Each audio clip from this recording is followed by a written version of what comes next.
반갑습니다. 해커스 국제정학 담당 강사 김종국입니다. 자, 여러분들 세무사 시험 보느라고 정말 고생 많으셨습니다. 짧게 우리 이번에 세무사 시험 재정학 총평을 좀 해드린다면 예년에 비해서 그렇게까지 많이 어려운 난이도를 보이지는 않았고요. 작년에 비해서 약간 더 어려웠던 그런 문제다라고 말씀을 드릴 수 있겠습니다.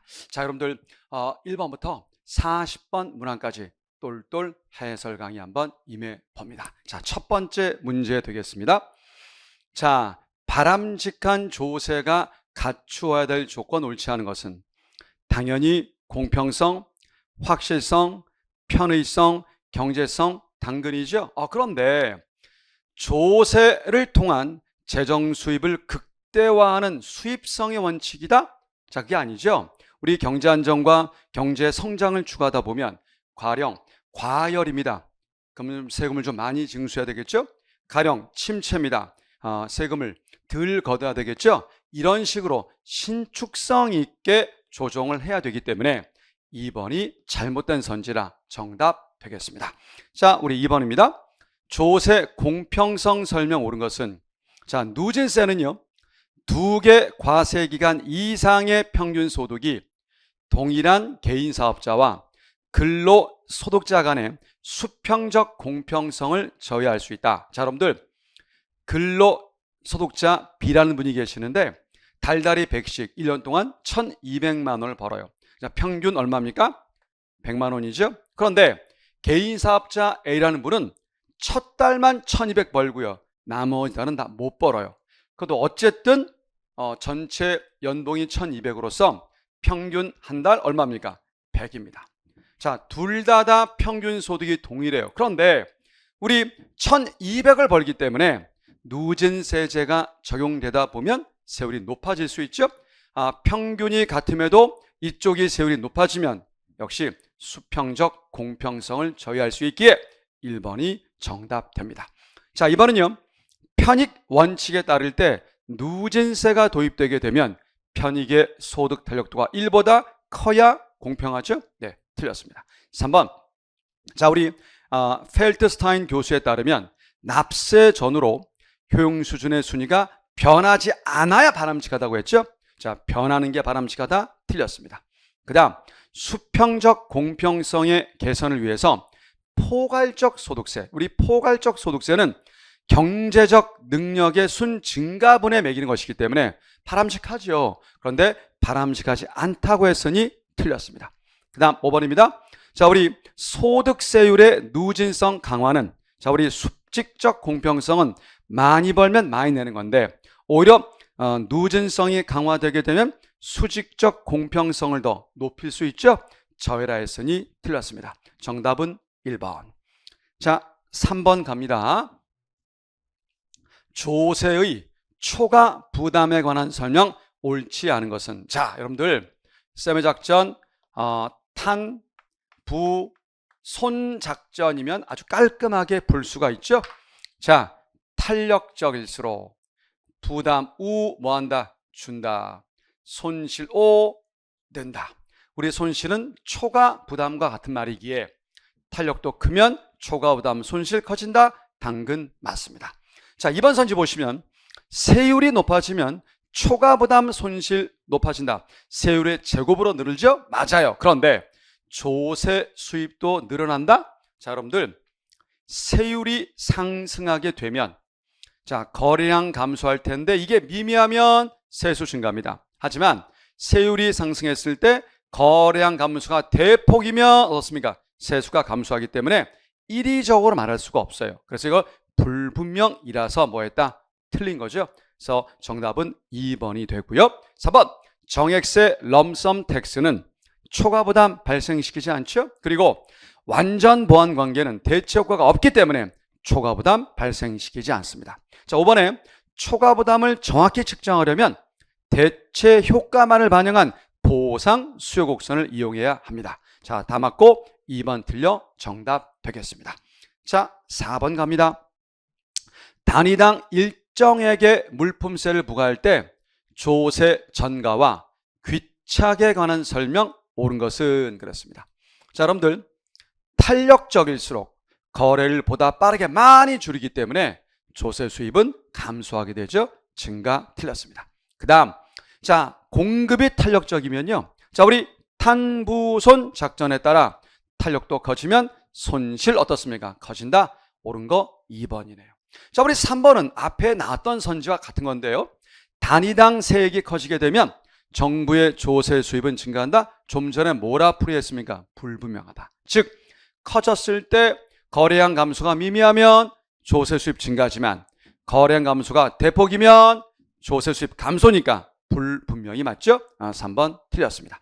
자, 그 다음 상대적으로 탄력성이 높은 쪽의 조세 부담이 상대적으로 커진다. 그러니까 탄력도 커지면 자, 탄부손 작전에 따라서 탄력도 커지게 되면 자, 어떻습니까?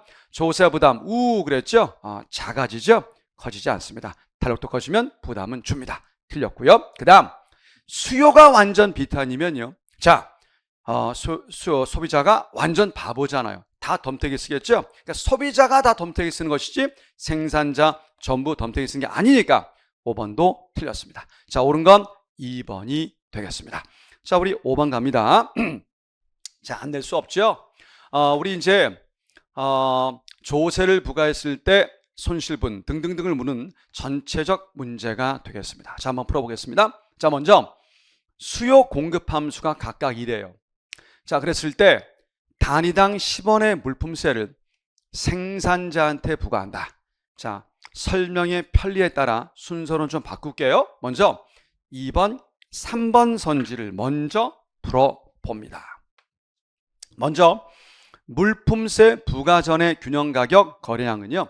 단순히 일치시키면 되죠. 50 빼기 2P와 3P 빼기 20을 일치시키시면 넘기면 5P, 넘기면 70. 따라서 P는 14 나오죠. 자, 아무데나 14를 대입하시게 되면 자, Q는 22가 나옵니다. 그래서 균형전의 가격 14, 거래량 22. 2번은 맞네요. 자, 그러면 생산자한테 세금을 부과했습니다. 자, 저의 비법 평행 이동의 비법으로 한번 따져보자. 우리 생산자한테 부과했으니까 우리 공급 곡선이 평행 이동하면 되는 거죠. 자, 우리 평행 이동의 비법 뭐였습니까? 자, 우리 분명히 P 대신에 뭘 써요? P 마이너를 써라. 그 다음 자, 보세요 여러분들. 생산자한테 조세를 부과하게 되면 공급 곡선이 상방으로 이동한다고 그랬죠? 그러니까 올라가면 다시 뭐였습니까? 플러스. 늘 말씀드리지만 평행 이동은 P 마이너. 그리고 곡선이 올라가면 다시 플러스. 곡선이 내려가면 다시 마이너스였었죠? 공급자 생산자 조세 부과는 올라가니까 여기가 플러스입니다. 얼마만큼이요? 10만큼. 그리고 마이너스 20일 테니 자, 이거 3P 나옵니다. 자, 마이너스 10이죠? 마이너스 30. 더하면 마이너스 50이 되죠? 그러면 새로운 공급 곡선과 기존의 수요 50 빼기 2P를 일치시키시면 이런 식이 될 겁니다.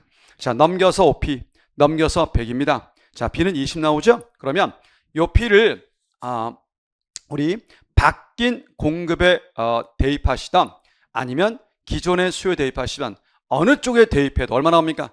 Q가 10이 됨을 알 수 있습니다. 그래서 균형가격 20과 균형거래량 10을 잡았습니다. 역시 3번도 맞습니다. 자, 이제 그러면 여러분들 여기서 우리 단박에 뭐를 알 수 있느냐? 자, 1번에 물품세 조세 총액은 어떻게 구하죠? 단위당 조세 10에다가 바뀐 거래량을 곱하죠? 얼마입니까? 100이지 120이 아니니 옳지 않은 건 1번이 됩니다. 자, 그 다음에 5번을 먼저 합니다. 우리 손실 어떻게 계산했었습니까? 자, 우선 삼각형이니까 2분의 1. 단위당 조세 10. 그리고 거래량의 변동분을 곱하면 되는데 최초 거래 20인데 10으로 바뀌었으니 빼면 되죠? 12가 될 겁니다. 자, 곱하면 120인데 반띵 얼마입니까? 60. 그래서 5번도 맞는 선지가 되죠. 자, 그러면 정답은 나왔지만 우리 4번 선지 중요해서 말씀드립니다. 자, 여러분들 제가 이런 얘기 했었어요. 비법이죠. 자, 비기 그랬었어요. 무슨 말이냐? 우리 부담의 정도는 소비자와 생산자의 부담의 정도는 기울기에 뭐 한다고 그랬었습니까? 비례적이다. 그죠? 부담의 정도는 뭐에 비례적이다? 기울기에 비례적이다. 자, 비기로 기억하자 했어요. 그러면 기울기를 만들기 위해서 얘를 P로 바꾸면요. P로 바꾸기 위해서 1 넘기면 2분의 1이. 자, 우리 수요는 2분의 1이 기울기입니다. 그러면 생산자는요. 자, 이거 P로 바꾸면 3 넘기면 되죠? 3분의 1이 됩니다. 여러분들 2분의 1과 3분의 1을 정수비로 만들기 위해서 각각 6을 곱하면 자, 요거는 3되고 요건 2가 되니까 몇이 됩니까? 3대 2로 부담하는 거예요. 그러면 10을 부과했는데 3대 2면 6과 4가 되겠죠? 그래서 소비자가 6원, 생산자가 4원. 그래서 4번도 뭐하다? 맞다가 되겠습니다. 자, 그래서 옳지 않은 건 몇 번입니까? 1번이 됩니다. 자, 계속해서 우리 6번 갑니다. 자, 이제 이런 문제는 뭐 바로바로 나오셔야 되죠? 보통 이제 공평한 조세 부담의 평가 기준에 효율성과 공평성이 있는데 이 공평성은 편익 원칙과 능력 원칙이니 단박에 기억 리을의 2번이 답이 되겠습니다. 자, 우리 이제 7번입니다. 법인세와 소득세 통합에 관한 물음을 던졌죠? 자, 우리 자본이득 방식은 말 그대로 자본이득에 세금을 부과한 완전 통합 방식이지 부분 통합이 아니었기에 기억은 틀렸고요. 그 다음 니은. 자, 주주를 조합원으로 취급하죠. 그래서 개인 소득세를 부과하는 소위 완전 통합 방식 정확히 맞습니다. 니은은 맞고요. 그 다음 디귿은요. 말 그대로 배당금에 대해서 세액공제를 하는 제도입니다. 근데 이거는 무슨 방식이었습니까? 부분 통합 방식이지 완전 통합 방식이 아니기 때문에 디귿은 틀렸고요. 자, 리을의 차등세율. 세율을 다르게 부과하는 거죠. 그래서 배당금으로 지급되는 부분에 대해서는 사내 유보가 되는 부분보다 더 낮은 세율을 부과합니다. 맞습니다. 그리고 얘는 부분 통합 방식이 맞기 때문에 리을은 맞는 선지되죠. 그래서 니은, 리을의 몇 번 답입니까? 4번이 답이 되겠습니다. 자, 계속해서 우리 8번 됩니다. 자, 여러분들 소득세에 관한 설명으로 옳은 것을 물었습니다. 자, 첫 번째, 현재 소비를 정상재라고 하자. 자, 그런데 이자 소득세가 부과되게 되면 당연히 어떻습니까? 실질 이자로 떨어지면서 실질 소득은 줄죠? 실질 소득은 줄어요. 그러면 현재 소비는요? 명백히 조건이 정상재니까 같은 방향으로 줄어듭니다. 오히려 이러면 저축은 뭐 할 수 있습니까? 우리 요 자체 현재 소비가 줄어버리게 되면 저축은 늘 수 있죠. 그런데 저축 의욕을 줄어들게 한다고 그랬으니 잘못입니다. 오히려 소비가 감소합니다. 그래서 1번 틀렸고요. 그 다음 비례세는 수직적 공평성을 향상시키느냐? 누진세가 수직적 공평성을 향상시키죠? 틀렸습니다. 자, 우리 선형 누진세.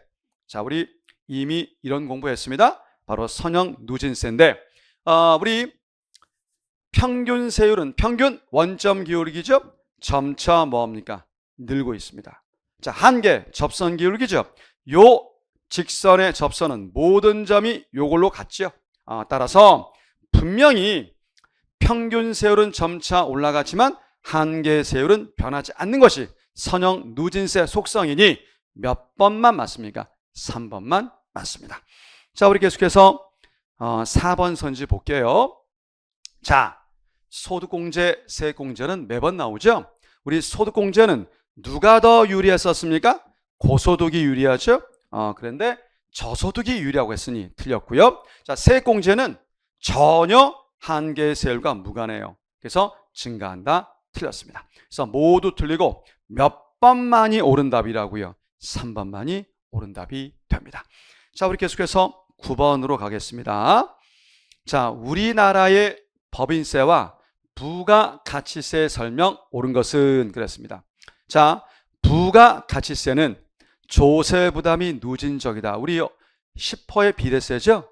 틀렸습니다. 그 다음 수출품의 부가가치세 부담은 국내 판매용 제품과 동일하다? 제가 국영수, 영수로 기억하자고 그랬죠.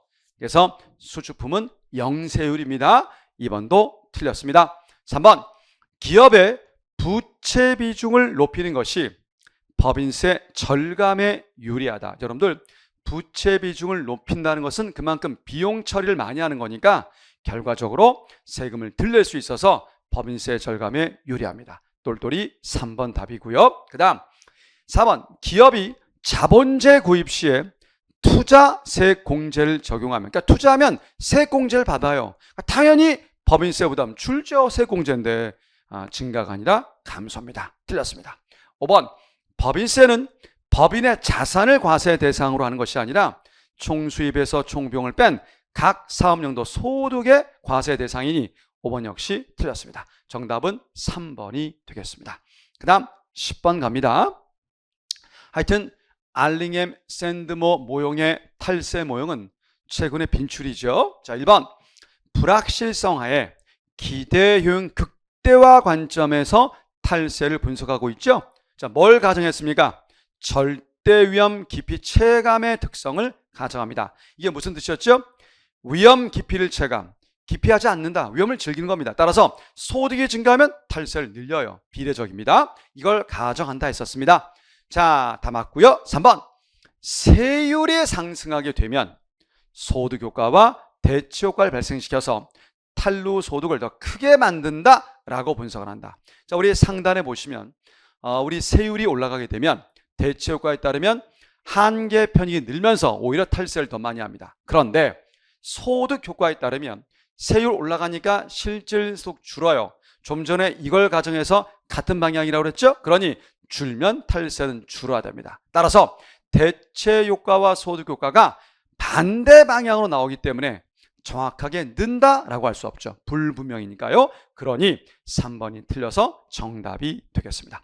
자, 그래서 우리는 어떤 결론을 얘기했냐면 세율을 합리적 수준으로 유지하되 감사의 확률이나 벌금률 조정을 탈세 방지 수단 활용이 더 낫다라고 이야기를 하고 있죠. 그런데 만약 행정비용 전략을 초점 둔다고 한다면, 자, 여러분들, 감사 확률 늘리면 비용 더 들어요. 대신 벌금률을 높여버리는 것이 비용 차원에선 더 낫다. 자, 정확히 5번도 맞는 선지가 됩니다. 그래서 옳지 않은 건 3번이 됩니다.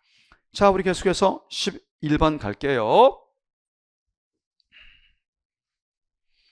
자, 이거 뭐 그냥 잊을만 하면 내는 빈출 문제죠.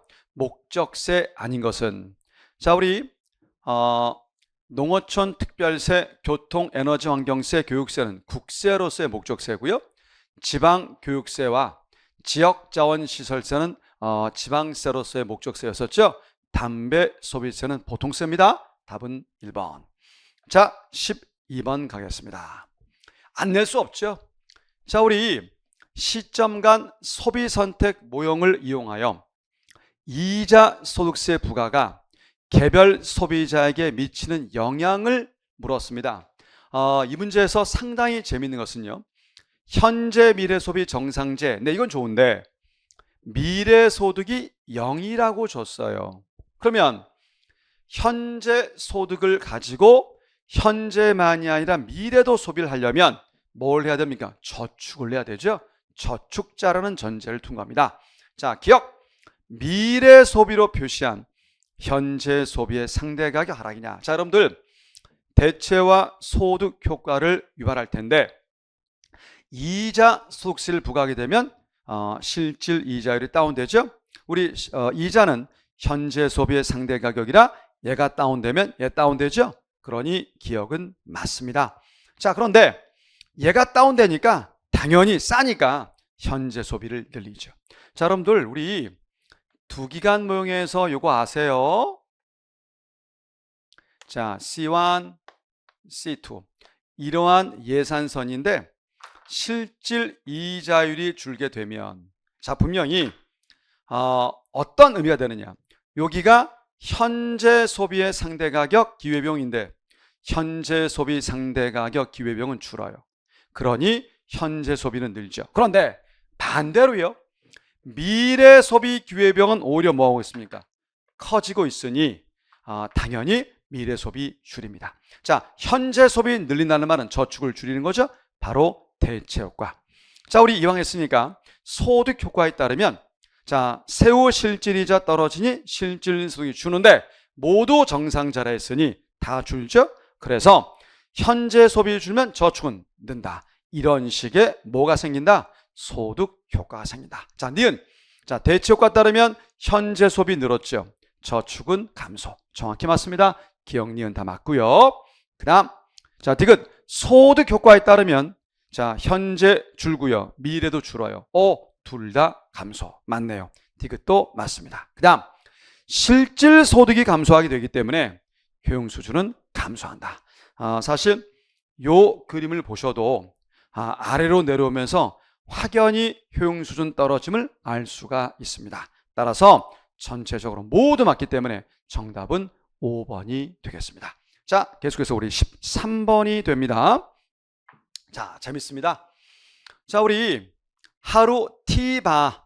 자, 이거를 노동과 여가에 배분한다. 자, 그러니까 하루 시간이 T바로 주어졌는데 얘를 노동 H와 여가 L로 뭐하자? 한번 바꿔보자. 자, 근로소득이 M이고요. 시간당 임금률이 W일 때 우선 세금 부과 전 예산서는요. 자, 우리 소득은 어떻게 이루어집니까? 임금의 뭐요? 분명히 근로시간을 곱해줘야 되는데 문제는 보통 이런 함수가 어떤 모습입니까? 우리 단서조항에 명시했어요. 가로를 여가, 세로를 소득. 그러니까 소득 M은 그대로 두는데 바로 가로축에 노동 공급이 아니라 뭘 둬야 됩니까? 여가를 둬야 되기 때문에 얘를 여가로 바꿔줘야 됩니다. 여기서 우리 여가 L은 뭐로 바꿀 수 있습니까? T바 빼기 뭐요? H로 쓸 수 있죠? 그래서 요걸 그대로 둔다고 한다면 우리 H로 먼저 바꿔야 되죠? H로 먼저 바꾼다고 한다면 T바 빼기 L이 됩니다. 그래서 요거를 이제 여기다 대입하셔야 되죠. 자, 대입하시게 되면 어떤 식이 됩니까? W에 자, T바 빼기 L이 됩니다. 자, 그래서 요게 조세 부과 전 예산선이죠. 그래서 M은 W 곱하기 T바에서 L 빼라. 그래서 1번은 맞습니다. 자, 그런데 세금 부과 뒤에 세로축의 절편을 물었습니다. 자, 여러분들 얘는 별거 아닌 것이 요 W에 세금을 부과하게 되면요. 요 W가 뭐로 바뀌었었어요? 1 빼기 TW로 바뀌었었죠? 이거와 뒤에 식을 T바 빼기 L을 곱하면 됩니다. 자, 이거 전개를 한번 해봅시다. 요렇게 먼저 곱하면요. 가볍게 1 빼기 TW 그리고 T바를 만들고요. 얘를 여기랑 곱하면요. 마이너스 1 빼기 TW L이 됨을 알 수 있죠. 자, 그러면 이게 소득 M이라고 했을 때 바로 얘가 뭐에 해당되는 겁니까? 바로 절편, Y축 절편이 되는 거죠. 그래서 1 빼기 T, W T바가 되니까 2번도 역시 맞는 선지가 되겠습니다. 그 다음 3번 여가가 정상적이라면 노동 공급은 증가 감소 또는 불변일 수 있다. 자, 보십시오. 우리 근로소득세를 부과하게 되면 세후 임금이 떨어져요. 자, 임금은 여가의 상대 가격 기후용이니까 떨어집니다.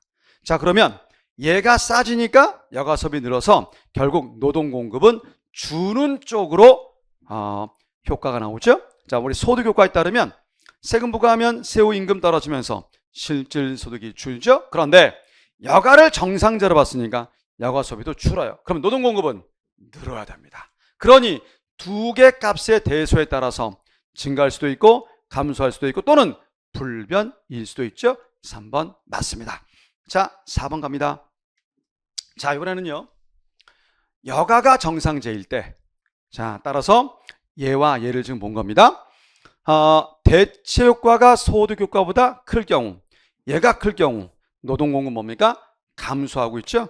자, 그런데 증가라 했으니 뭡니까? 틀렸다. 정답은 4번이 되겠습니다. 자, 이번에는요. 여가를 열등제로 여기면요. 소득 효과만 달라지죠. 세금 부과해서 세후임금 떨어졌을 때 실질소득이 주는데 여가를 열등지역이면 여가 소비 늘어요. 따라서 노동공급은 감소합니다. 그러니 여가가 열등지일 땐 대체든 소득이든 모두 노동공급 뭡니까? 감소죠. 맞죠? 그래서 옳지 않은 것은 몇 번입니까? 4번이 되겠습니다. 자, 우리 계속해서 14번이 됩니다. 자, 14번 선지 보시면 조세와 기업의 투자입니다. 자본의 사용자 비용은 기업이 자본재를 보유하고 사용하는 데 소요되는 기회비용으로 해석할 수 있다. 맞죠? 말 그대로 비용입니다. 자, 가속 감가상각과 투자세 공제 제도 등을 도입하게 되면 사용자 비용을 낮춰서 투자를 늘릴 수 있죠. 이번도 역시 맞습니다. 그 다음 3번 자본 스톡, 자본량의 사용자 비용 탄력성이 작을수록 가령 사용자 비용이 줄었어요. 그러면 자본 스톡이 느는데 그 탄력성이 작으면 이게 미미하게 늘어요.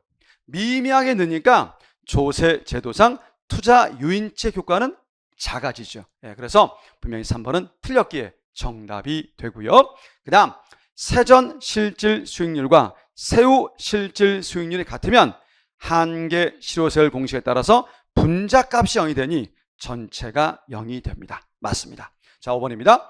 한계 실효세율이 높을수록 어떻습니까? 세금 많이 내는데요. 투자 위축될 수밖에 없죠. 다 맞고 3번 틀려 정답입니다. 자, 우리 15번 가겠습니다.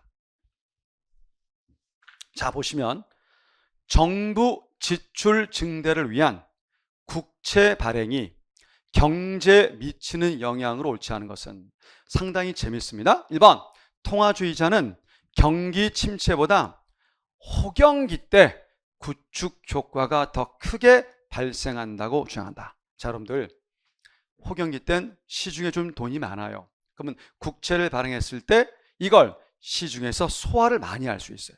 그러면 소화를 많이 한다는 것은 그 대가로 돈을 낸다는 거죠. 그러면 시중에 돈이 적어지게 되면 그만큼 구축은 더 크게 발생할 수밖에 없죠. 그래서 1번은 맞습니다.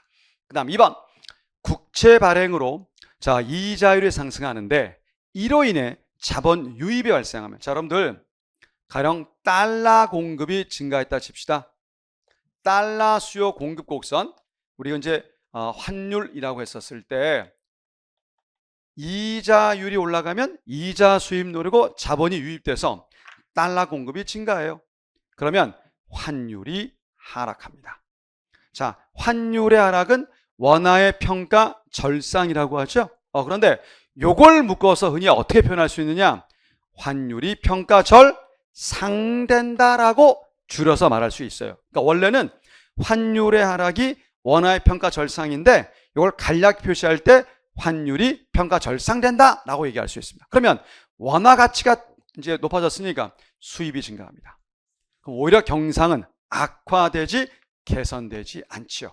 그래서 2번이 틀렸기에 정답이 됩니다.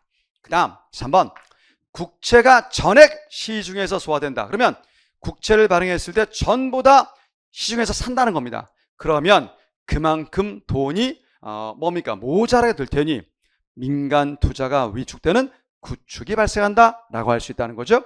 자, 그런데 4번 보시면 중앙은행이 그 국채를 사버리면요. 그 대가로 돈을 풀기 때문에 인플레가 유발될 수 있습니다. 맞습니다. 그 다음 5번 중앙은행이 국채를 인수하게 되면 그래서 돈을 많이 뿌리게 되면 시중에서 소화되는 경우보다 가령 시중에서 소화되게 되면 그 돈만큼이 시중에서 줄 거 아닙니까? 그런데 이거 말고 중앙은행이 국채를 사줌으로써 오히려 돈을 뿌리게 되면 그만큼 돈이 많이 풍성해져서 총수요 증대 효과가 커질 수밖에 없습니다. 자, 한 번 더요. 시중에서 소화된다는 얘기는 국채를 발행했을 때 그 돈만큼이 줄어들거든요. 그런데 중앙은행이 국채를 사버리게 되면 그 돈만큼 돈을 더 뿌리니까 시중에 돈이 더 넉넉해져서 총수요 증대 효과가 커질 수 있습니다. 자, 다 맞고 2번이 틀려서 정답이 되고요. 그 다음 16번이 되겠습니다. 그대로 공부했던 내용 그대로 다 나왔습니다. 자, 수요가 공공요금 이론입니다. 수요가 가격에 대해서 비탄력적인 필수품에 대한 램지 가격을 설정하면 자, 뭐가 생기죠? 보통 필수품은 어떻습니까? 저소득자들이 많이 사는 물건이 많은데 이 필수품, 비타민 필수품의 램지 가격, 즉 높은 가격을 부과하게 되면 분배 측면에서 문제가 될 수 있죠. 그래서 1번이 정확히 맞아서 정답이 되겠습니다. 자, 2번 보시면 시설 용량에 제한이 있는 시설에 초과 수요가 발생했을 때 자, 우리 가격 결정 어떻게 했었습니까? 한계 비용의 경제지대를 더해서 구했었죠. 차감이 아니라 더해서 구했으니까 2번은 틀렸습니다. 3번 공공요금은요, 사용제 성격이 있는 그런 재화나 서비스의 요금을 부과함으로써 효율성도 높이고 공평성도 높일 수 있었는데 이거는 소비 측면의 효율성만이 아니라 생산 측면의 효율성도 높일 수 있어요. 그러니 무관하다, 틀렸습니다. 자, 4번입니다. 자, 공평성 관점에서 본다면 능력 원칙에 입각해서 요금을 부과한다? 그러면 쓰지도 않는데 내가 능력자라 해서 돈을 낸다는 그런 취지니 안 맞죠? 편익 원칙에 입각해서 요금 부과가 더 적절합니다. 자, 5번 규모 경제가 있었을 때 자, 우리 아시죠? 가격을 A씨 평균 비용으로 가격을 설정하게 되면 비록 적자는 생기지 않지만 최적보다 과소하게 생산이 됐었죠. 모두 틀리고 1번만 맞아서 정답이 되겠습니다. 정답은 1번이었습니다. 그 다음 17번이요. 자, 중앙정부가 지방재정 조정제도를 통해서 지방정부의 재원을 이전하는 교부금의 유형별 경제 효과에 관한 설명 옳은 것은 자, 우리 모두 이제 정상제다라고 했는데 여러분들 조건부 비대응 교부금의 경우 흔히 이제 현물 보조였었죠. 따라서 공공재 소비 늘고 후생도 느는 게 일반적이라서 1번은 정확히 맞습니다. 답 1번이고요. 그런데 2번 우리 4번을 함께 보면요. 무조건부 교부금 현금 보조와 같죠. 그래서 소득주 증가하고 더구나 사용재 소비도 증가한다면 그것만큼 이쪽에 돈을 쓴다는 얘기는 조세 부담이 줄었음을 알 수 있으니 소득 증가와 조세 부담 감소가 이어야 되는데 2번은 잘못됐죠. 자, 우리 마찬가지로 3번 보시면 무조건부 교부금에 따르면 소득 효과로 지역 주민들의 공공재 소비만 늘리고 사용자는 감소가 아니라 모두 늘렸었어요. 4번도 역시 틀렸습니다. 참고로 3번 선지 보시면요. 공공재 소비 측면에서는 조건부가 좋고요. 후생 측면에서는 무조건부가 좋은 것이기에 교부금 유형과 관련이 없다? 잘못이네요. 일단 여기까지는 몇 번이 오라 정답입니까? 1번. 자, 그리고요. 우리 5번 선지 보시면 조건부 대응 교부금의 경우에 소득 효과와 대체 효과에 의해서 지역 주민들의 공공재 소비 증가 여부를 알 수 없다? 자, 여러분들 교부금 주면요. 공공재 상대 가격 싸져서 공공재 소비가 뭡니까? 늘어요. 상대적으로 얘는 비싸지니까 줄어요. 또 소득 효과에 따르면 돈 주니까 실질 소득이 늘고요. 우리 정상재를 전제한다고 주어져 있으니 모두 뭡니까? 증가합니다. 따라서 공공재 소비는 증가함을 알 수 있죠. 알 수 없다? 틀렸습니다. 따라서 17번은 몇 번만이 맞아 정답이라고요? 1번만이 맞아 정답이 되고요. 그 다음 18번 됩니다. 자, 지방 분권에 관한 설명 옳지 않은 것은 소위 티브 모형에 따르면 지방정부에 필요한 재원은 재산세로 거두죠? 맞습니다. 또 지역들의 특성이 차별화되고 그 다음 자신들이 원하는 지역으로의 이동이 자유로워지게 되면 당연히 후생은 늘죠. 맞습니다. 자, 또한 외부성이 있는 경우에 만약 지방에서 공급하면 오히려 비효율적이죠. 이런 경우는 중앙정부가 담당해야 될 겁니다. 역시 3번도 맞습니다. 4번 국방이나 우편 서비스 등은 외부성 또 규모 경제가 있으니 누가 공급하는 게 효율적입니까? 중앙정부.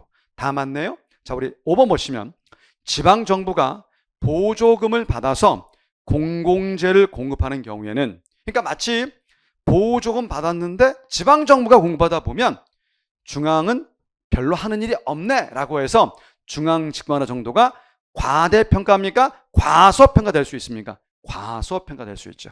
5번 틀려서 정답이 되고요. 그 다음 19번입니다. 안 낼 수 없죠. 지방교부세와 국고보조금이 됩니다. 우리 지방교부세는요, 재원부족을 보전하게 한 것으로서 무조건부 보조금이죠. 대응교부금 아닙니다. 자, 국고보조금은요, 특정 사업을 지원하기 위한 조건부 대응보조금입니다. 무조건부 아니죠? 틀렸습니다. 3번 국고보조금은 지방정부의 자체 지원입니까? 받아서 하는 의존 지원입니까? 의존 지원. 틀렸죠. 그 다음 지방정부의 자율적인 재정 운영을 위해서는, 자, 우리 국고보조금은 분명히 중앙정부 통제가 심해요.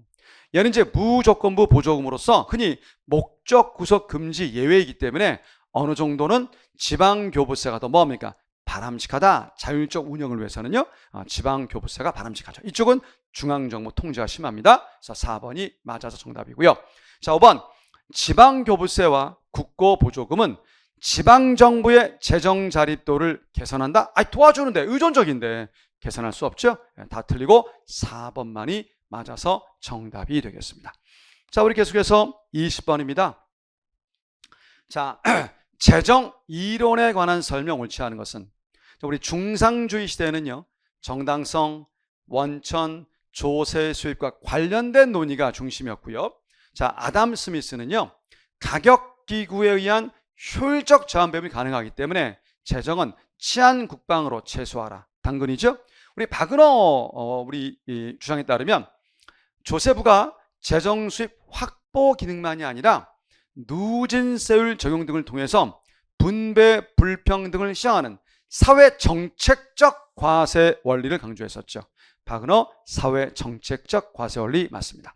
자, 4번에 집단 의사 결정에 관한 공공 선택 이론과, 자, 공공재 최적 공급, 빅셀, 파레토 등이 있었죠. 다 맞습니다. 자, 우리 이제 5번 보시면 케인즈가 제시한 최적 조세 이론은 조세 수입 극대화의 조세 구조 이론이다. 최적 조세는요, 우리 램즈의 최적 물품세와 멀리지의 최적 소득세죠. 사실 케인즈는 이런 거 얘기 안 했고요. 오히려 케인즈는요, 침체기 땐 적자 재정을 무릅쓰고라도 적극 재정을 강조했기 때문에 이런 주장과는 관련이 없습니다. 그래서 옳지 않은 건 5번이 되겠습니다. 자, 우리 계속해서 21번이 되겠습니다. 재정 기능 옳지 않은 것은 자원 배분 기능으로, 자, 자원 배분의 효율성을 개선시킬 수 있죠. 자, 2번 재미있습니다. 시차 문제에 있어서, 자, 여러분들 자동 안정화 장치는요, 3번 선지에 있는 것처럼 침체된 실업보험제도, 과열된 누진세 제도 등을 통해서 자동으로 경기를 안정화시킬 수 있는 것이 자동 안정 장치입니다. 그런데 재량적 재정 정책에 따르면요, 가령 침체 때 확장을 하기 위해서 추가 경정 예산을 편성을 하자. 근데 그것은 국회 동의 등이 필요하기 때문에 시차가 오래 걸려요. 그러니 시차 문제에 있어서는 재량적 재정 정책이, 자, 나은 정책이 아니라 오히려 자동 안정 장치가 더 낫습니다. 반대로 나왔죠? 그래서 2번 틀렸기에 정답이고요. 3번은 당근 맞고, 4번 정부가 재정으로 개입할 수 있는 시장 실패 유형, 자, 우리 공공재 외부성 등에 의해서 분명히 조세나 보조금으로 개입할 수 있죠? 예, 맞습니다. 4번 소득 분배를 위한 재정 투입으로, 자, 분명히 수평적 내지는 수직적 공평성도 개선할 수 있습니다. 자, 다 맞고 2번 틀려 정답이 됩니다. 자, 우리 친구도 아마 22번에서 도대체 이 말이 무슨 말이야, 무슨 문제야 라고 하실 텐데 한 10초면 답이 나와요. 사실 이제 원리를 정확히 알고 계시면 굉장히 쉬운 문제입니다. X제와 Y제를 소비하는 2인 순수 교환 경제를 고려하자. 자, 우리 둘 다 무슨 형입니까? CD형 효용함수고요. 소비자일의 초기 부존이 0, 20, X형 20. 그 다음 소비자 2의 초기 부존이 40, 40 또 10. 자, 그래서 요 포인트가 초기 부존점이 되는데, 자, 일반 균형 배분이 자, 20, 15, 20, 15에 도달하기 위해서 초기 부존을 뭐한다? 재배분한다고 한다. 자, 새로운 초기 부존으로 적절한 것은 그랬습니다. 자, 분명히 여러분들 20, 15 또 20, 15로 나와 있는 경우는요. 어떤 경우냐? 자, 우선 초기 부존을 통해서 x와 y의 부존량이 0과 40을 더해서 x는 40. 자, y는요. 20과 10을 더해서 30이 됨을 알 수 있습니다. 자, 그래서 각각 20과 15, 20과 15, 바로 여기가 뭐다? 일반 균형 배분이다 라고 조건이 주어져 있어요. 자, 그러면 여러분들 첫 번째 할 일이 뭡니까?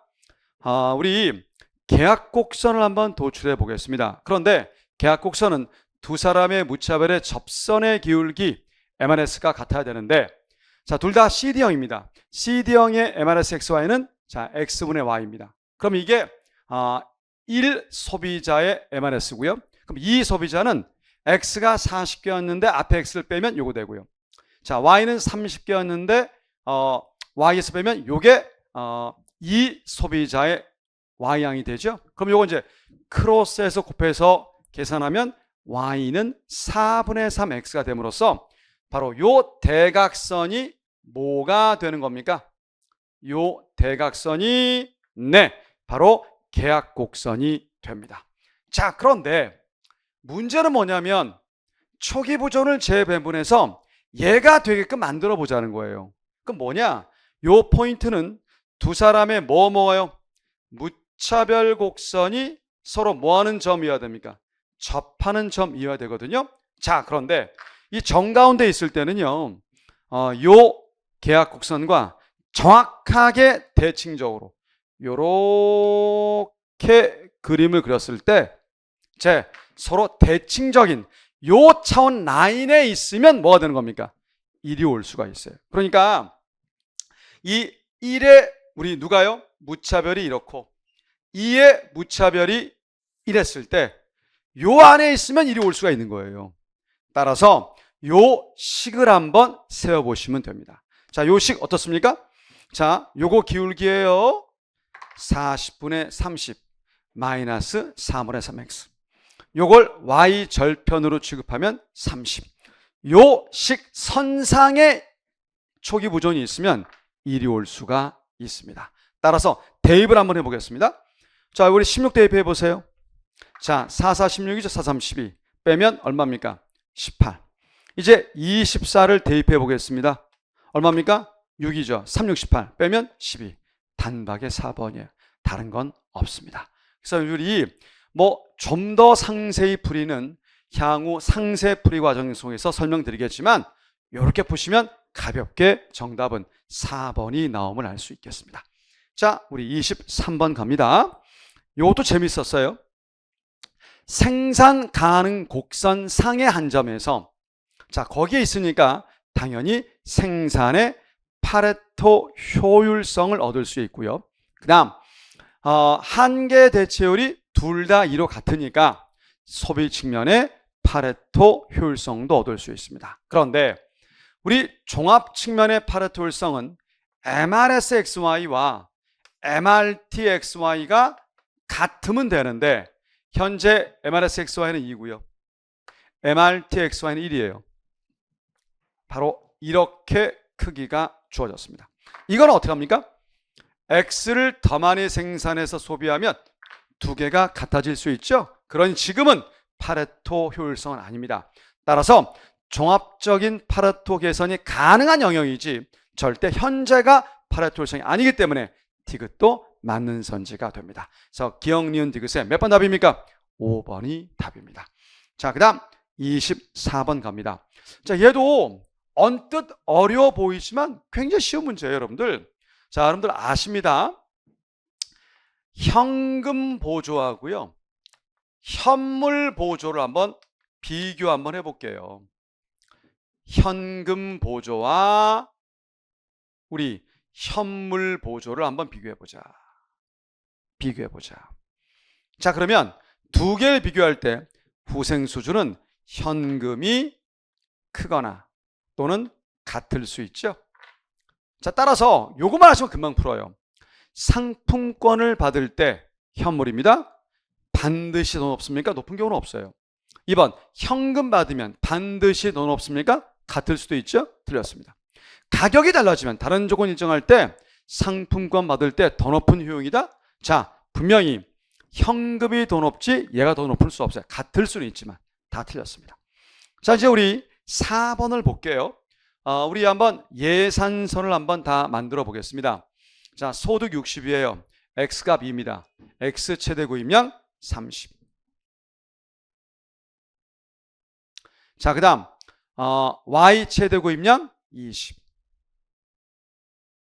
그래서 이러한 예산선을 가정할 수 있습니다.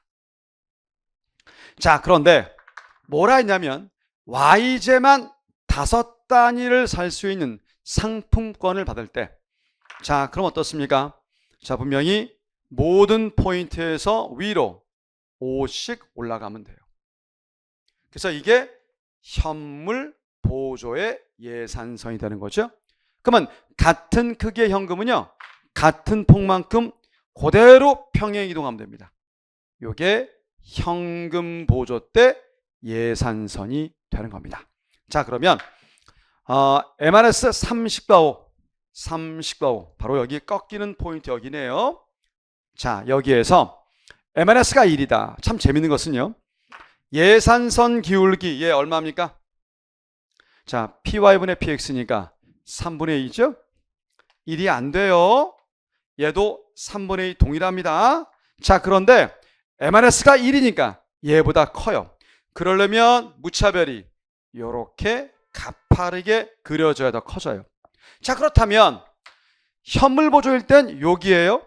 근데 현금 보조하면 물론 위쪽은 다 같겠지만, 자, 이쪽 영역은 현금 보조만 있는 경우거든요. 그럼 이렇게 그리게 되면 누가 더 위에 있는 모습이 되는 겁니까? 현금 보조가. 그러니 현금 받을 때 반드시 더 높은 효용을 얻을 수 있죠. 정답은 4번이 됩니다. 자, 그런데 5번 선지를 볼게요. 자, 만약에 0.5다. 다시 한번 그려보겠습니다. 자, 일단 최초 예산선을 잡았고요. 최초 예산선. 그 다음에 요게 현물 보조 때 바뀐 예산선이고요. 자, 그 다음에 요게 현물 보조 때 바뀐 예산선이 됩니다. 자, 그러면 30과 5포인트 여기에서 MRS가 0.5다. 자, 가령 여러분들 여긴 주어져 있지 않지만 CD형을 가정했었을 때, 자, 이런 공식에 따라서 X와 Y의 구입량을 계산하시면 각각 15와 10이 나와요. 그래서 반 15, 반 10. 그래서 여기 포인트가 효용 극대화 포인트가 된다라고 일단 가정해 보겠습니다.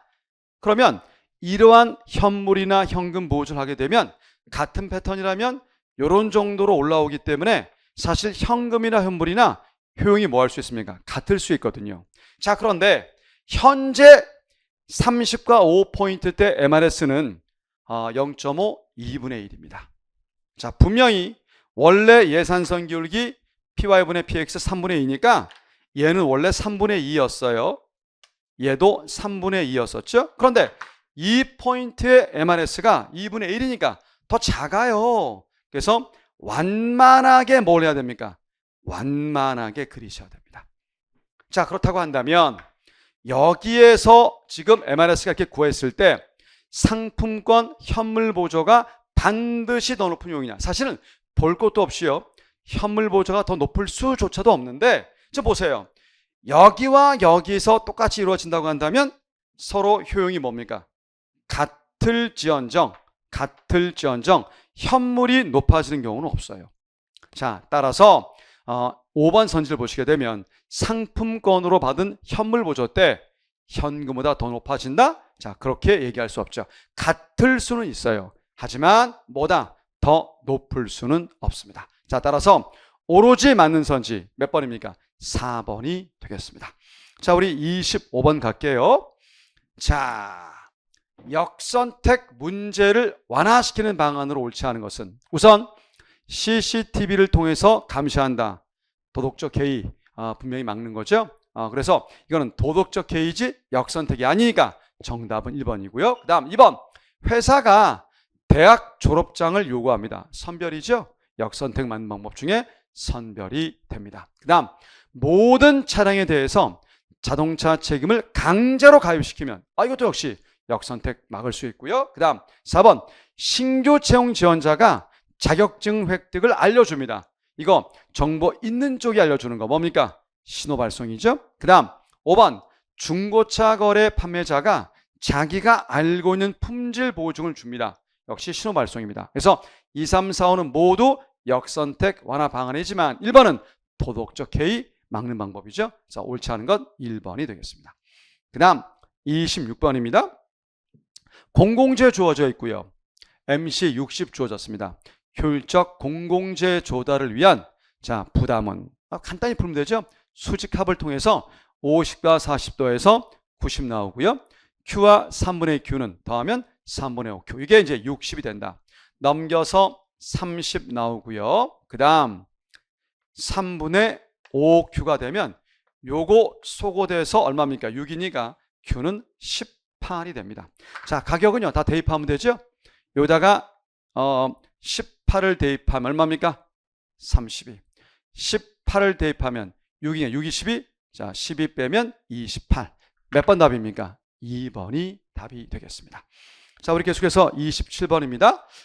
이 문제도 뭐 자주 나오는 그런 유형의 문제입니다. 자, 우선 제일 먼저 뭐로 바꿔주셔야 되냐면 순편익으로 바꿔주셔야 돼요. 표를 만들어야 됩니다. 먼저 둘 다 찬성하면 각각 편익이 30인데 비용은 반띵이었었죠. 그래서 순편익은 30에서 25를 빼면 5가 됩니다. 둘 다 반대면 아무것도 없죠. 0, 0이 되고요. 그 다음 A만 찬성하고 B는 반대하면요. 우선 반대자 B는 비용 없이 편익만 얻으니까 순편익은 30. 그 다음 찬성자 A는요. 우선 편익은 30인데 비용이 혼자 덤택이 있으니까 50이에요. 빼면 마이너스 20이 됩니다. 이거는 정반대의 경우니까 30 마이너스 20을 표시할 수 있죠. 한번 풀어보겠습니다. B가 찬성을 선택하면요. A는 뭘 골라요? 당연히 우리 쭉 보셨었을 때 5와 30 중에 30을 고르고요.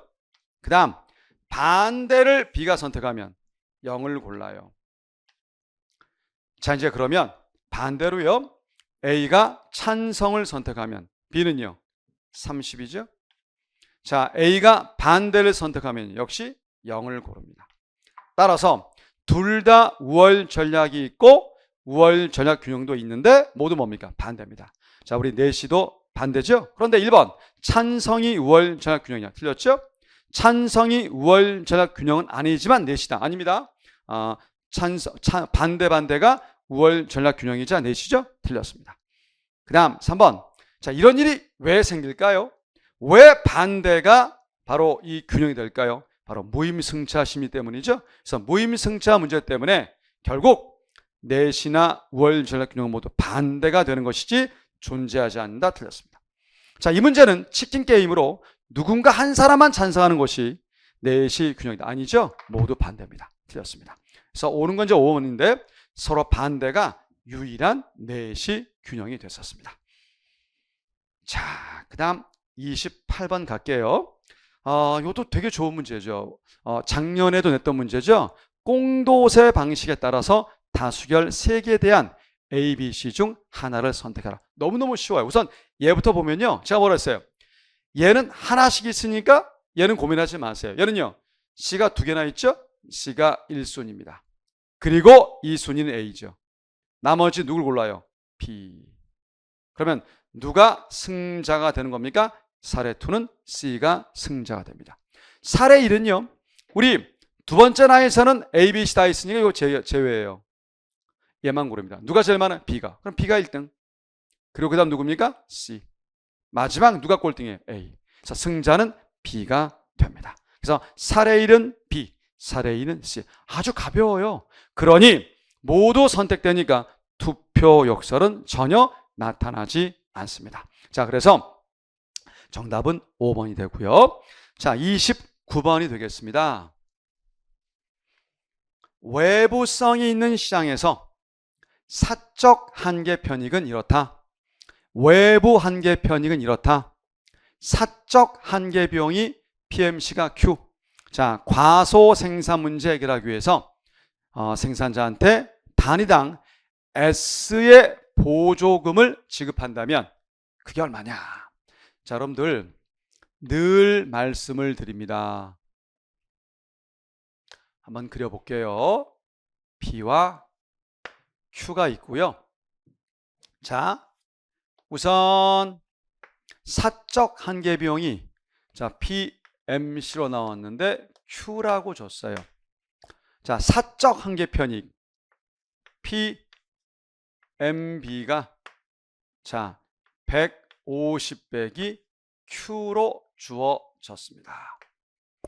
근데 외부 한계 편익, 그러니까 긍정적 외부 효과죠. 그래서 그게 EMB가 30 빼기 4분의 1 Q니까 SMB는 바로 그 위에 도출이 될 겁니다. 자, PMB에 EMB를 더해 보시게 되면 뭐를 구할 수 있습니까? SMB를 구할 수 있죠. 자, 더해 볼게요. PMB 150 빼기 Q, EMB 30 빼기 4분의 1 Q 더해서 SMB. 자, 180 나오죠? 마이너스 Q와 마이너스 4분의 1 Q 더하면 마이너스 4분의 5 Q입니다. 자, 그래서 180 빼기 마이너스 4분의 5 Q를 얻었습니다. 자, 그러면 요 SMB와 사실 아무런 말이 없은 경우는 이 경우는 PMC자 SMC죠. 바로 여기가 사회적 최적입니다. 근데 현재 여기서 거래되고 있으니 이것만큼 뭡니까? 과소라는 겁니다. 이쁜 짓 했는데 결국 뭘 줘야 될까요? 보조금을 줘야 되죠. 바로 피구적 보조금입니다. 제가 이런 얘기 했어요. 자, 우리 피사의 사탑을 연상하신다면 피구적 조사나 피구적 보조금은 사회적 최적 거래량에서 바로 여기에서 SMB와 PMB의 차이 뭡니까? EMB로 구한다. 자, 우리 EMB 얼마입니까? 자, 분명히 30 빼기 4분의 1 Q죠? 그때 Q가 좀 전에 이제 구해야 되는데 이제 계산을 한번 해보겠습니다. 요거 이제 잊으시면 되는 거죠? 아무런 말이 없으니 이건 PMC자 SMC입니다. 요걸 계산하시면 자, 넘기면 4분의 9 Q가 나오고요. 얘는 180이 되죠? 요렇게 소거되면 20입니다. Q는 얼마 나옵니까? 80이 나옵니다. 그래서 요 80을 EMB에 대입하시면 되죠. 그럼 얼마입니까? 20. 30에서 20 빼면 10이 나오죠? 바로 이게 뭐였습니까? 단위당 보조금이죠. 그래서 여러분들 P사의 사탑 좋습니다. 피구적 조사나 보조금은 사회적 최적 거래량에서 EMB로 구한다. 그래서 사회적 최적은 SMB와 요 이제 PMC자 SMC니까 일치시키시면 자, 우리 180 빼기 4분의 Q와 Q 넘기면 4분의 9Q. 그래서 180입니다. 20이죠. Q는 80 나옵니다. 80을 EMB에 대입하시면 돼요. 그래서 20 나와서 빼면 10이 되죠. 정답은 3번이 되겠습니다. 자, 우리 이제 30번입니다. 이거 재밌어요. 그러니까 사실 올해 재정학 문제를 보면 어려운 건 아닌데 이런 것 때문에 여러분들이 좀 생소하게 느껴서 어렵다는 느낌을 가질 수도 있었을 거예요. 자, 목장 주인이 방목하는 소들이 이웃 농부의 농작물을 뜯어먹는 상황을 고려하자.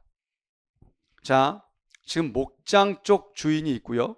그 소가 농작물에 피해를 주고 있는데 500의 피해를 발생시킨대요. 그래서 목장과 농장 사이에 울타리 설치 비용이 600이랍니다. 이 상황과 관련해서 코주 정리해서 시사하는 바 뭐냐? 자, 우선 목장 주인한테 권리가 있습니다. 그 목장 주인은 마구 피해줘도 되죠. 자, 그러면 농부는 과연 어떻게 할 것인가? 농부는 과연 어떻게 합니까? 만약에 피해를 보면 500인데 피해 막으려고 울타리 설치하면 600이나 들어요. 차라리 뭐 하는 게 낫습니까? 피해 당하는 게 더 낫겠죠. 역시 울타리 설치는 하지 않습니다. 반대로 2번, 농부가 재산권이 있습니다. 자, 그러면 누가 과연 목장 주인이 어떤 선택을 할지 봅시다. 우선 피해를 줬으니 배상을 한다면 500이고요. 근데 만약에 피해 주지 않으려고 울타리 성취하면 600이라 되니까 차라리 뭘 하고 맙니까? 배상을 하는 게 낫겠죠? 그래서 피해 배상이 더 합리적이에요. 이 경우도 울타리는 설치되지가 않아요. 그러니 3, 4에서 해당 관리가 누구에게 주어지던 분명히 울타리는 뭐 되지 않습니까? 설치되지 않죠. 그래서 분명히 옳은 건 몇 번입니까? 4번이다. 그러니까 분명히 1번에 보시게 되면 차라리 피해보는 게 낫지 설치하지 않고요.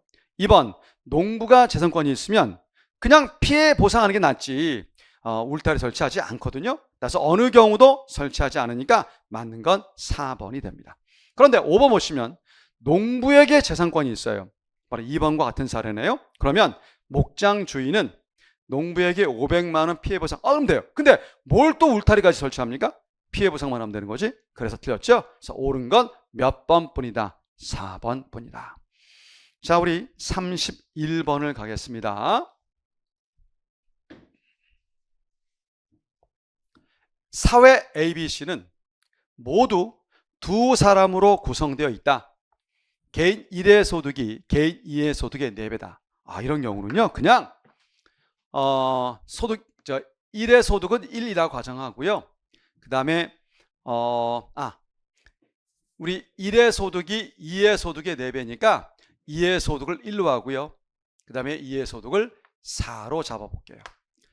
그러면 평균 소득은 더해서 5를 2로 나누면 2.5죠. 그래서 일단 평균 소득은 얼마로 나옵니까? 2.5로 계산됨을 알 수 있습니다. 자, 우리 아시겠지만 애킨슨 지수 공식 어떻습니까? 1에서 빼기 평균 2.5분의 균등분배 대등소득을 두면 되는 거죠. 자, 우리 하나하나 해보겠습니다. 먼저 사회 뭡니까? B, C 쭉 나와 있는데 A부터 전부 다 한번 해볼게요. A는 더해서 나왔으니 뭡니까? 공리주의가 됩니다. 자, 우리 A부터 한번 해볼게요. 공리주의. 공리주의의 균등분배 대등소득은 얼마가 되느냐? 자, 보시죠. 분명히 1이 4, 2가 1이 상태. 그래서 더해서 얼마 나왔었습니까? 5가 지금 나왔거든요. 그런데 균등하게 AA를 줘도 똑같이 5가 나와야 돼요. 그렇게 하는 것이 균등분배 대등소득인데 더하면 2A 나오죠? A는 2.5입니다. 그래서 A의 균등분배 대등소득 2.5가 됨으로써 전체 값은 0이 됨을 알 수 있습니다. 자, 같은 방식으로 비교해 볼게요. 1 빼기 2.5분의 역시 균등분배 대등소득이 됩니다. 자, B사회는 우리 뭡니까? 롤스식이죠. 자, 분명히 얘가 4, 얘가 1입니다. 자, 그러면 중에 민 작은 거 고르는 거니까 1이 될 거예요. 똑같이 AA를 둔다고 했었을 때 이게 1이 되려면 A는 모두 얼마 됩니까? 1이면 되는 거죠. 그래서 B사회는 균등분배 대등소득이 1임을 알 수 있습니다. 자, 그러면 요거 이제 얼마 나오죠? 2.5, 자, 우리 4를 곱하면 얼마입니까? 10분의 4, 10분의 6. 자, 그래서 0.6이 됨을 알 수 있습니다. B사회 0.6. 그 다음 C사회를 보겠습니다. 1 빼기 2.5분의 균등분배 대등소득이 되네요. 자, 우리 C사회는 평등주의가 됩니다. 자, 각각 4와 1을 대입하시면 이건 이제 루트죠. 4와 루트 1이니까 루트 4는 2가 됩니다. 그래서 이제 2가 되죠. 자, 그런데 똑같이 균등하게 배분합니다. 그래서 루트 A와 루트 A를 곱해서 2가 되려면 A는 얼마 이하가 가능합니까? 2가 되면 되는 거죠. 이 경우는 균등분배 대등소득이 2가 됩니다. 이거 얼마나 합니까? 바로 4 배하면 10분의 8이죠. 빼면 10분의 2, 0.2가 되면 알 수 있습니다.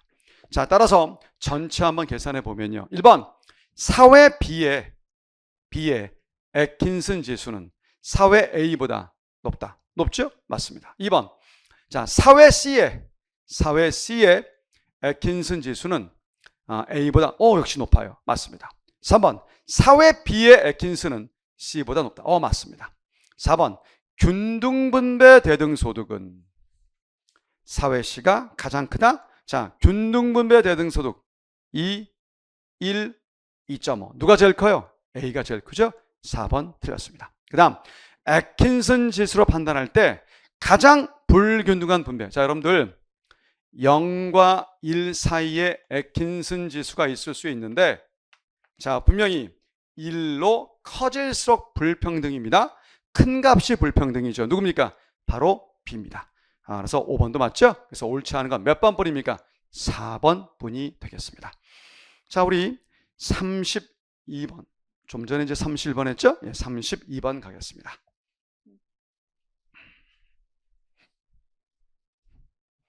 자, 소득 분배에 관한 설명으로 옳지 않은 것은, 자, 평등주의는 그러니까 결국은 개인의 정당 권리를 침해할 수 있죠. 평등하게 자꾸 이루려고 하는 거니까. 그다음에 공리주의는요, 분명히 공리주의 견해는 소수위생을 정당화한다는, 즉 불균등한 분배 상태를 정당화한다는 그런 비판을 받습니다. 맞습니다.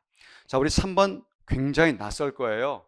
사실 철학적 기반이 좀 있어야 풀 수 있는 문제인데, 롤스의 견해 두 원칙이 있습니다. 1원칙은 평등한 자유의 원칙이고요.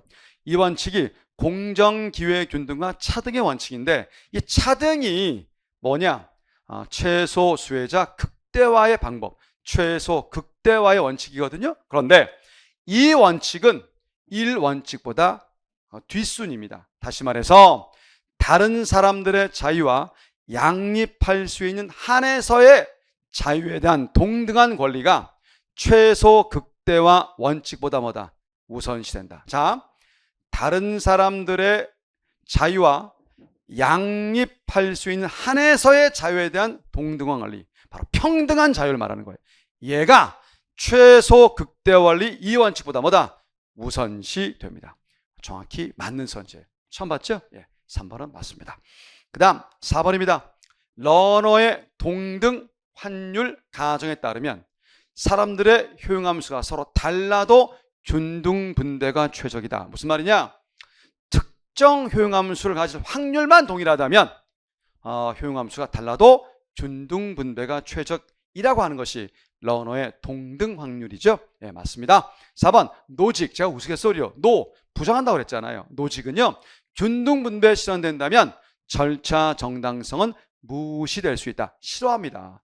정당하게 가질 권리인 것만을 소유할 때 정의 분배이기 때문에 이런 거 절차적 정당성 무시하는 거 싫어해요. 따라서 5번이 옳지 않아서 정답이 되고요.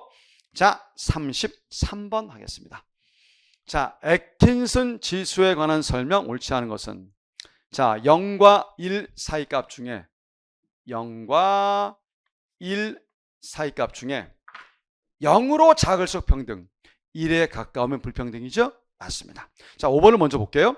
동일한 분배라도요, 사회 후생함수에 따라 크기가 달라질 수 있기 때문에 명백한 가치 판단을 전제해야 됩니다. 1, 2, 5 다 맞습니다. 자, 우리 좀 전에도 봤지만 공리주의 사회 후생함수의 균등분배 대등소득이 평균소득보다 작으냐. 자, 요 사례 다시 한번 해볼게요. 자, 분명히 계산을 좀 했어요. 그러면 합쳐서 5 나왔는데 균등하게 분배돼도 5가 되려면 결국 이 A는 2.5일 수밖에 없죠.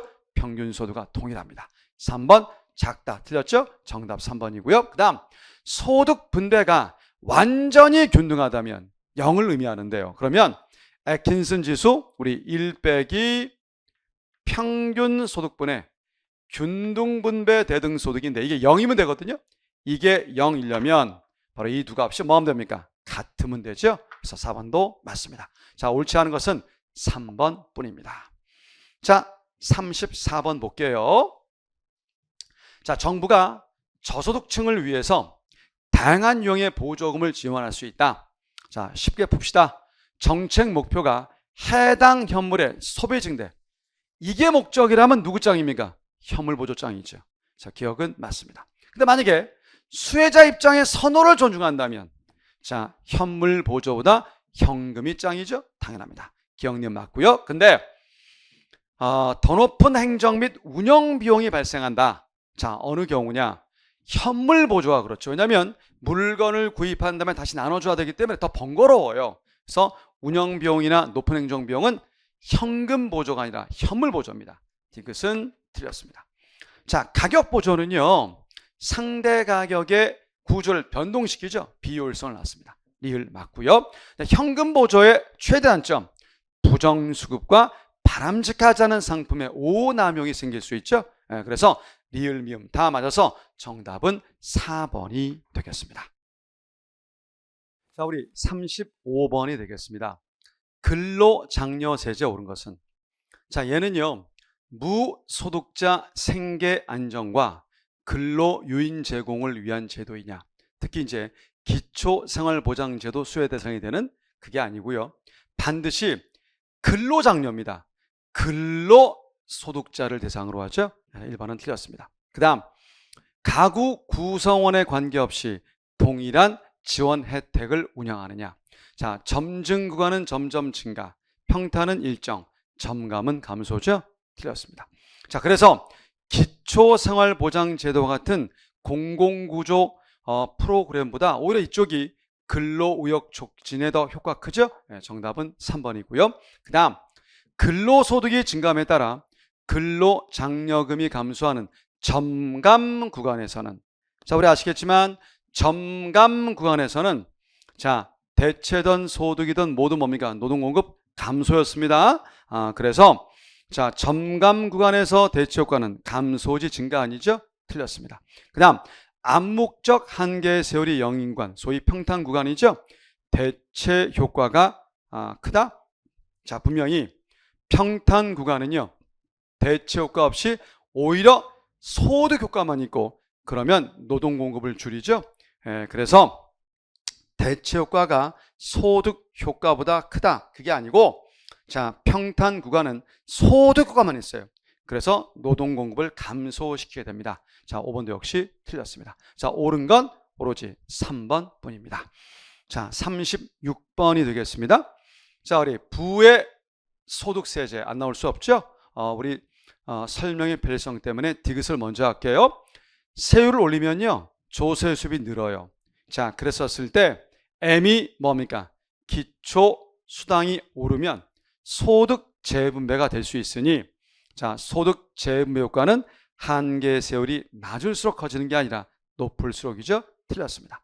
그럼 이제 기억 보시면 기초 수당을 올리려면 역시 한계 세율을 올려야 되죠. 기억은 맞습니다. 그리고 부의 소득세제는 수혜 대상에 대한 자격심사 필요 없죠. 그래서 기억, 니은 맞고 디귿은 틀렸습니다.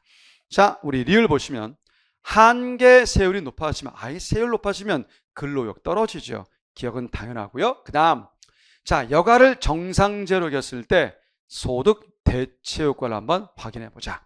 우리 부의 소득세가 부과되게 되면 여가의 상대 가격이 떨어져서 여가 소비를 늘립니다. 노동공급 줄이죠. 하지만 소득 효과에 따르면 어쨌든 부의 소득세는 실질 소득을 늘리기 때문에, 자, 우리 정상자라 전제했으니 여가 소비 늘어요. 그러면 노동공급이 모두 뭡니까? 감소합니다. 모두 감소네요. 그래서 미음도 맞죠? 정답은 4번의 기억, 니은, 리을, 미음이 되겠습니다.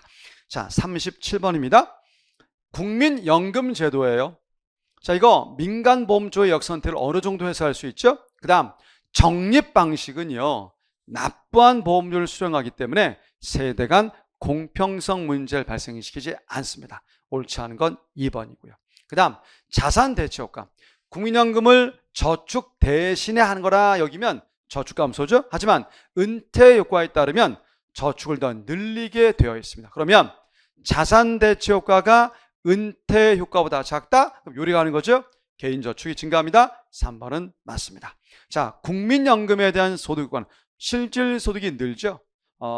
여가 소비를 정상제로 여긴다고 한다면 여가 소비 느는 거니까 노동 공급은 감소시킬 수가 있겠습니다.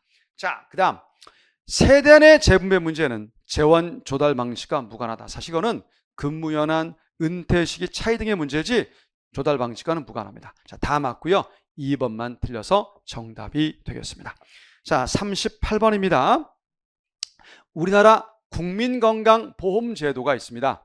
옳지 않은 것은 1번 정부의 개입 정도가 국민보건서비스 방식보다 강하다.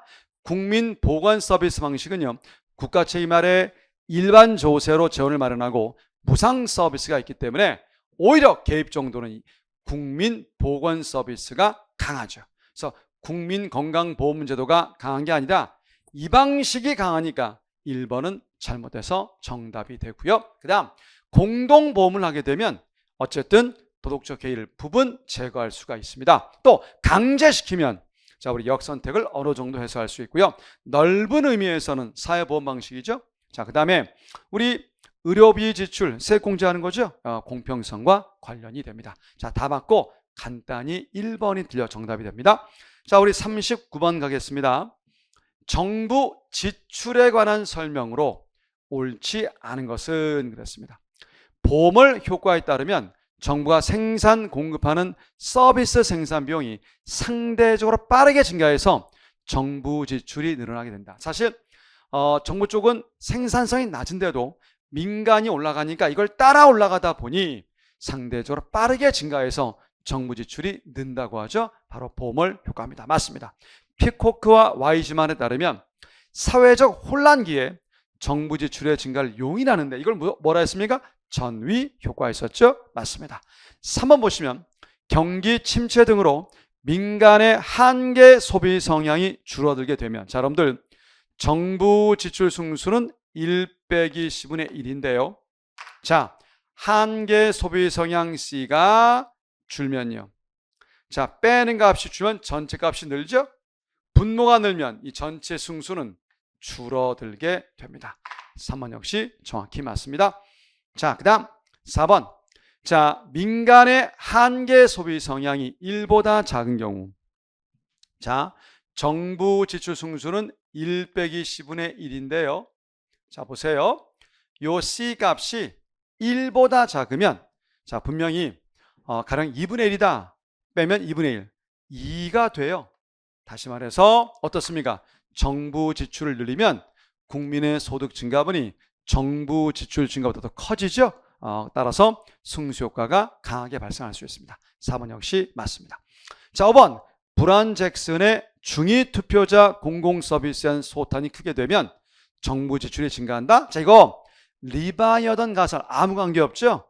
리바이어던 가설은 현대민주주의 체제가 정부 부분의 과도한 팽창 때문에 생긴 것이다. 마치 괴물처럼 바로 부캐넌 교수가 말한 거죠. 전혀 관련이 없습니다. 옳지 않은 것 5번이 정답이 되고요. 자, 40번입니다. 공공사업의 비용 편익 분석. 재미난 문제였어요. 무형적 편익 비용도 고려해야 되죠. 자, 여러분들 사회적 할인율이 높아진다는 것은 그만큼 할인을 많이 하는 거니까 많이 우려치는 거예요. 따라서 미래를 낮게 보는 것이고 현재를 강조한다고 그랬습니다. 즉 초기의 편익이 집중된 사람이 유리하죠. 통상 사회적 할인이 높아지게 되면 기간 짧은 사업 또는 초기 편익이 발생하는 사업이 유리하다. 우리 다 공부했어요. 맞습니다. 그런데 3번 보시면 사업 기간이 긴 사업의 경우에 나중에 발생하는 편익을 적절하게 평가하기 위해서 낮은 할인율을 적용해야 되느냐. 자, 분명히 출발 자체가 사회적 할인율이 먼저 나오게 되면 이렇게 갈 수 있지만 사업 기간이 처음에 나오게 되면 여러분들 사업 기간의 길이가 길고 짧고가 관계없어요. 사회적 할인율은 적정 수준을 유지해야 되는 것이지 이렇게 하는 게 아닙니다. 그래서 제가 강의할 때도 문제 풀 때 이 문제 풀어드렸었죠. 늘 말씀드리지만 얘가 나오면 이걸 얘기할 수 있지만 처음에 사업 기간 나오게 되면 그거와 관계없이 적정 할인율을 책정해야 된다라고 했기 때문에 3번이 옳지 않아서 정답이 되죠. 바로 적중이 됐고요. 사실 대부분이 우리 제가 마지막 때 했던 GS 과정이나 특강에서 대부분 나왔던 문제들이 출제가 되고 있습니다. 자, 우리가 옳지 않은 건 3번이고요. 그 다음 4번 조세가 부과된 제품을 사업의 투입물로 사용하는 경우 이 조세를 비용 계산 시 제외해야 된다. 통상 그것이 민간 소비 감소분이었다면 소비자 가격을 잡지만 추가 생산 부분이라면 한계 비용을 잡기 때문에 제외할 수가 있습니다. 자, 맞습니다. 5번이요. 자, 공공투자로 인해서 발생하는 위험이 다수에게 분할될 경우에는 위험 고려할 필요 없죠? 에로우 린드 정리였습니다. 자, 다 맞고요. 자, 옳지 않은 것은 명백히 3번입니다. 자, 여러분들 40문항 풀이 한번 쭉 왔는데 향후 좀 더 상세한 해설 강의가 이루어지게 될 거고요. 제가 그런 얘기했습니다. 우리 재정학 시험은요, 오지선다 모두를 다 완벽히 알아야만 답이 나오는 게 아니에요. 사실은 기출이 반복되고 있고 어느 정도 답이 분명하기 때문에 정말 투입대회 산출이 좋은 그런 과목임이 틀림이 없습니다. 자, 여러분들의 합격을 진심으로 기원드리면서 지금까지 해커스 국제정학 담당 강사 김종국이었습니다.